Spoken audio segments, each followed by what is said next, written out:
आमच्या हक्काचं लेखन व माय मग कुणी नाही केलं भलं व माय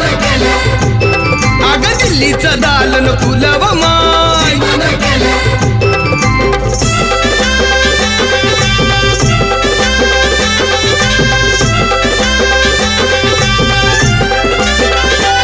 तुमच्या पोरानं शाळेत शिकावं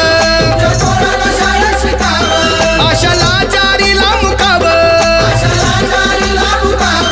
असं सभेमधी भाषण व माय मग कुणी